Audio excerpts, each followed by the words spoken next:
right, it's been a few more days, and there's a bunch of frass in the bottom of this container. And I was really excited to find more hairstreak caterpillars, but haven't found any. But I have found these inchworms. Look at that. Look at that guy. That inchworm right there. Really cool pattern. Does that not look like the stem of cedar?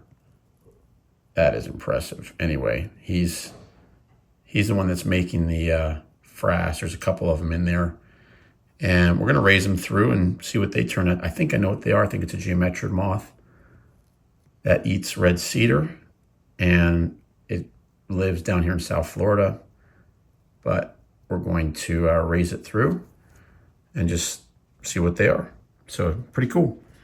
I've looked everywhere else, and I don't see any more olive hairstreak caterpillars on our quote-unquote throwaway. So it yielded 8 more, though. That was good the first time. Now it's given us some geometrid caterpillars. All right, a week later, and I've got this red cedar cuttings in this container here. I pulled it out, and there's all this frass in the bottom of the container, and we found some inchworm caterpillars. And it looks like, oops, it looks like we've got a pupa. Look at that.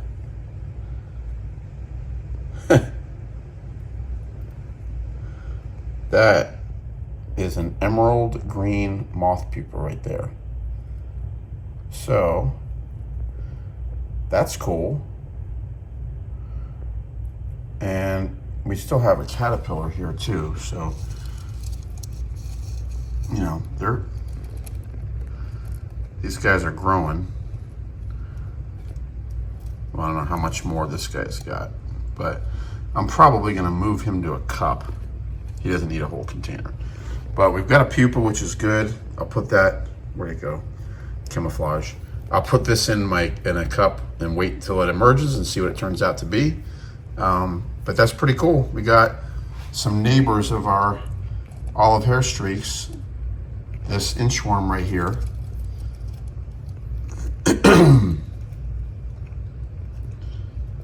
Does that not look like a stem? It's not a stem. He's got a face. A face only a mother could love, but he's got a face. Oh my gosh, look at him.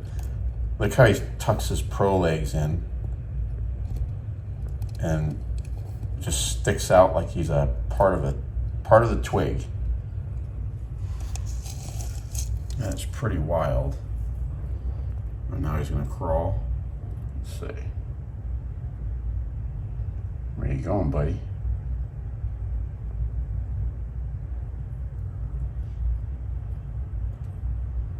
Yeah, inchworms are cool. So I'm gonna raise this guy in a cup. I'll put that pupa in a cup. We'll see what pops out in a few days. Or hopefully it's a few days. Hopefully some more than that. We'll see.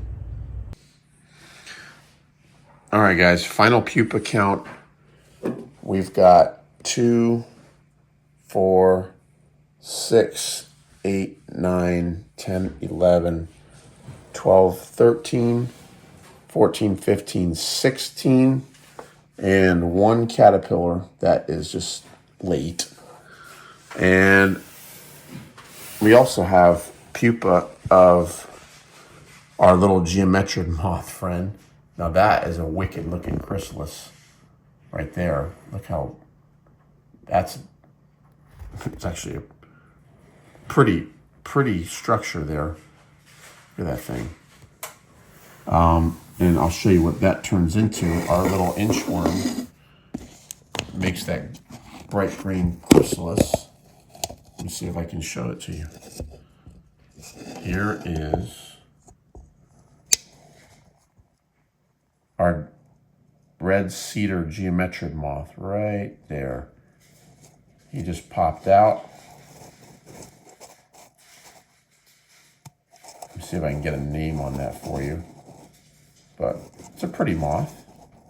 Not as pretty as the olive hairstreak, but it's a nice little side treat that we get to see another species of Lepidoptera that emerges with our this is sort of a, ooh, no, don't fly away.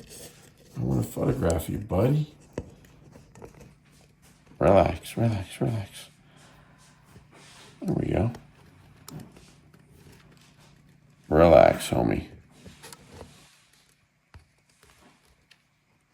Well, I'm going to get that lid on there. I'm going to do a little photography session. All right, while we wait for all of our olive hairstreaks to emerge, I think I counted 17. I have 17 chrysalis for the olive hairstreaks. While we wait for them to emerge, guys, good news. Our little geometrid inchworms that were on the plant when I was feeding the caterpillars, they have emerged. And so I'm going to get an identification on these guys for you. Still got another pupa in there, but these guys have emerged. I'm going to see if I can pull them out and see if they'll cooperate and go on a twig of a red cedar for some videography and photo ops. All right, guys, check this out. That's actually a really cool moth. Really cool moth, guys. This geometrid, geometrids are known for having extremely variable wing patterns, the inchworm-like caterpillars, and they land with their wings wide open like this, kind of like a butterfly would, and so sometimes they get confused with butterflies. But this is a pretty little geometrid that lives and feeds on red cedar, Atlantic red cedar, and is common in urban South Florida because I live in like urban Broward County, and this thing is all over my cedar tree all the time. So the larvae just happened to come in with the cuttings as I was feeding my olive hairstreaks. So I just wanted to show you the life cycle. And there's actually another one in here. I wonder if this is the male. I think this is the male. Yeah, look how variable they are. Let's see if we can do a comparison.